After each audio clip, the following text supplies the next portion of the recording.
There's a man who comes to Jesus and says to him, I want to follow you. I've been running my whole life. I see you. I want to follow you. I don't know what his life was before. I'm not even sure where he is after the text, but I know in this instance, this moment, what you have right now is an opportunity. And Jesus understands the value of the illusion of time. Is that you blink now and you miss eternity because of the decision you didn't make last one.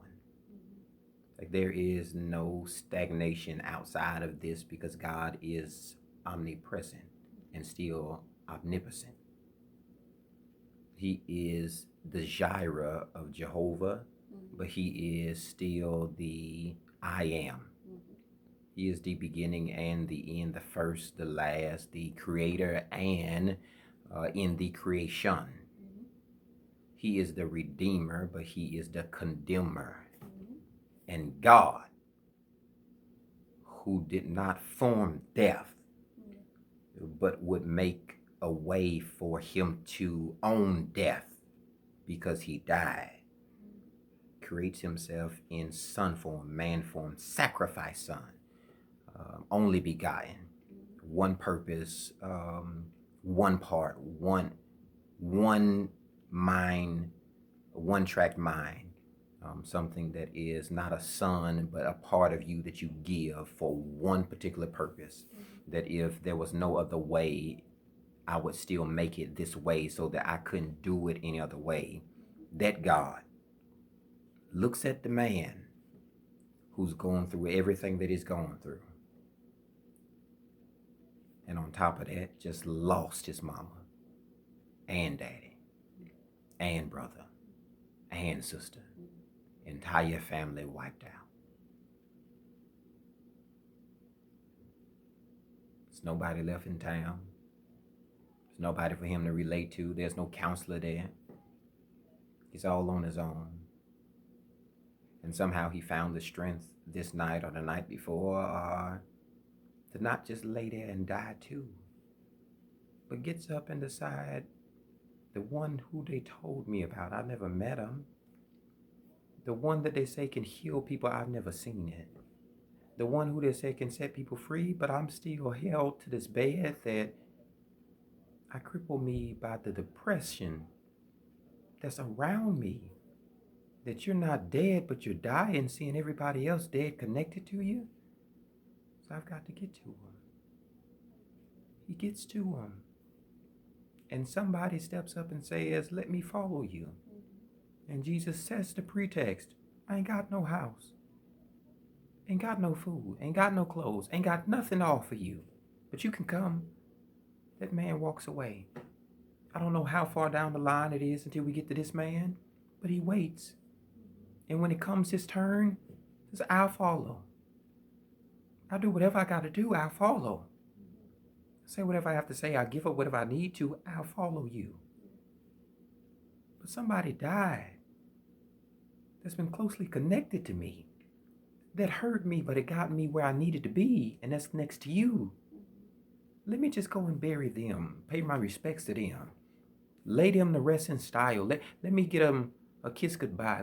Let me tell them that I love them, that I appreciated them on this side.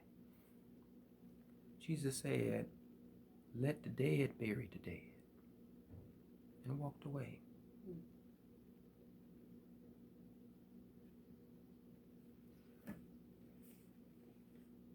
It's a little different, don't it? Where you have God saying everything dead needs to be around other dead things.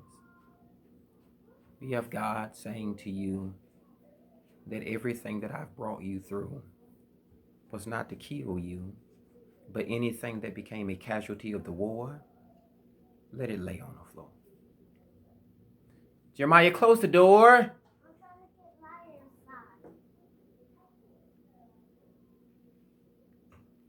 Everything that is connected to you that you call life, you lose not because you did wrong, but because he called you to be next to him and only walk with him on your own.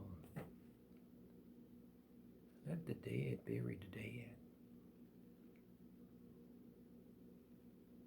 Now, I don't know how somebody may take that. I don't know if that is cutting loose and being free. I don't know if that is sacrificing everything that will cause you to come to a dead, burying people place when God has called you to live. I don't know if you have to say that the world is evil so that you can free your mind from a mental space where all you can have capacity to think about is dying in this dead place.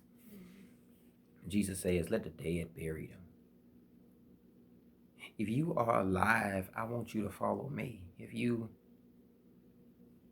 would but release yourself from that dead place, allow you to live in God and allow him to live in you, that everything about the old you is still there dead.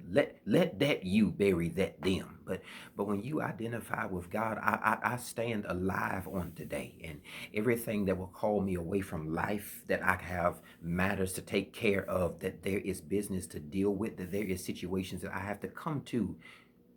He says you have to quit everything that's killing you, causing you from stopping you from being the new you, bringing you back to the old you. It says, let the dead bury the dead. It's when you connect to the one who created you.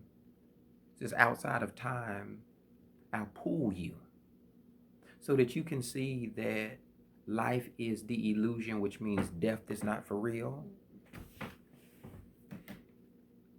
So I want you to see it's bigger than a body. I need you to see that it's bigger than your decide destiny. That you can see that it's bigger than whatever you would say to them, what service you would hold for them, what accolades you would donate to, what monetary value you would assist to them. It's bigger than anything that is on this side. I need you to wake up, be alive, and follow me. Follow me not into your earthly, but into your heavenly. Follow me into everything that is calling you to live and not pulling you to die.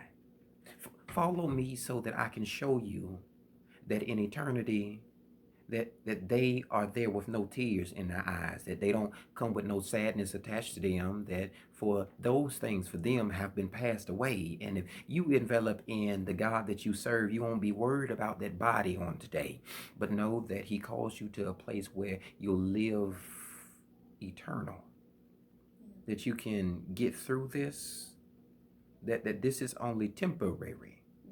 Let the dead bury the dead. Anybody who's stuck in that mindset where they can't get past fear and understand faith has not left you here, but will bring you here so you can get through this, so you can get to where you need to be. Let the dead bury the dead.